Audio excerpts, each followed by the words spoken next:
जय श्री राम भक्तों। स्वागत है आपका अनिल कुशवाहा भक्ति चैनल पर।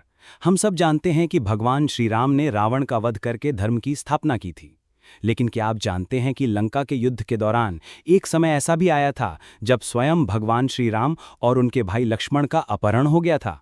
उन्हें एक ऐसी रहस्यमयी जगह पर ले जाया गया था जहां से वापस आना लगभग असंभव था। कौन था वो मायावी दैत्य और कैसे संकटमोचन हनुमान ने इस सबसे बड़े धर्म संकट का सामना किया? जानने के लिए इस अद्भुत कथा को अंत तक अवश्य देखें। लंका का युद्ध अपने चरम पर था। रावण अपने एक एक करके सभी महान योद्धाओं, पुत्रों और भाइयों को खो चुका था। कुंभकर्ण और मेघनाद जैसे महारथी भी काल के गाल में समा चुके थे। रावण अपनी हार को निकट देख अत्यंत क्रोधित और हताश हो गया।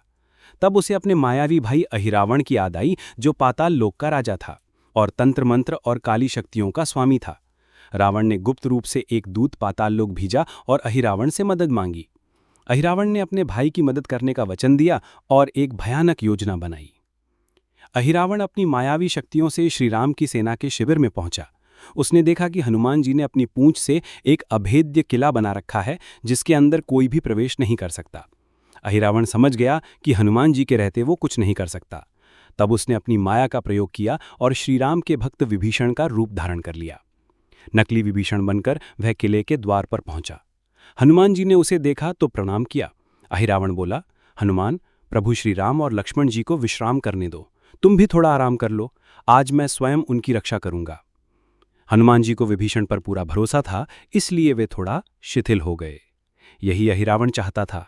आधी रात के समय जब सब सो रहे थे, अहिरावण ने अपनी माया से श्रीराम और लक्ष्मण जी को उनकी शैया सहित अगवा कर लिया और सीधे पाताल लोक ले गया। जब सुबह हुई और श्रीराम और लक्ष्मण अपने स्थान पर नहीं मिले तो पूरी वानर सेना में हाहाकार मच गया। सुग्रीव, जामवंत और अंगद चिंतित हो गए। हनुमान जी को अपनी भूल पर बहुत पछतावा हुआ। तभी असली विभीषण वहां पहुंचे और उन्होंने बताया कि यह निश्चित रूप से पाताल लोक के राजा मेरे मायावी भाई अहिरावण का काम है। वह अपनी आराध्य देवी महामाया को प्रसन्न करने के लिए नर बलि देता है और उसने निश्चय ही प्रभु को बलि चढ़ाने के लिए अगवा किया है। ये सुनते ही हनुमान जी क्रोध से भर गए। उन्होंने गरजते हुए प्रतिज्ञा ली, मैं आज ही उस अधर्मी अहिरावण का अंत करके अपने प्रभु श्री राम और लक्ष्मण को वापस लाऊंगा, चाहे इसके लिए मुझे पाताल लोक को भी नष्ट क्यों न करना पड़े। विभीषण ने हनुमान जी को पाताल लोक जाने का गुप्त मार्ग बताया। हनुमान जी अपने सूक्ष्म रूप में उस मार्ग से पाताल लोक पहुंचे। पाताल लोक के द्वार पर उन्होंने एक विचित्र योद्धा को देखा, जिसका आधा शरीर वानर का और आधा मछली का था। वह हनुमान जी जैसा ही बलशाली लग रहा था। उसने हनुमान जी को रोका। हनुमान जी ने जब अपना परिचय दिया तो वह योद्धा उनके चरणों में गिर पड़ा और बोला, प्रभु, मैं आपका ही पुत्र मकरध्वज हूं। हनुमान जी हैरान रह गए। तब मकरध्वज ने बताया कि लंका दहन के बाद जब आपने अपनी पूंछ की आग बुझाने के लिए समुद्र में डुबकी लगाई थी, तब आपके पसीने की एक बूंद को एक मछली ने निगल लिया था। उसी से मेरा जन्म हुआ है। मैं अहिरावण का द्वारपाल हूं, लेकिन आपका पुत्र हूं। मकरध्वज ने हनुमान जी को बताया कि अहिरावण को मारना असंभव है, क्योंकि उसकी जान एक जगह नहीं बल्कि 5 अलग अलग दिशाओं में रखे 5 दीपकों यानी दियों में बसती है। उन 5 दीपकों को एक साथ बुझाने पर ही अहिरावण मरेगा। ये रहस्य सिर्फ अहिरावण और उसकी पत्नी जानती थीं।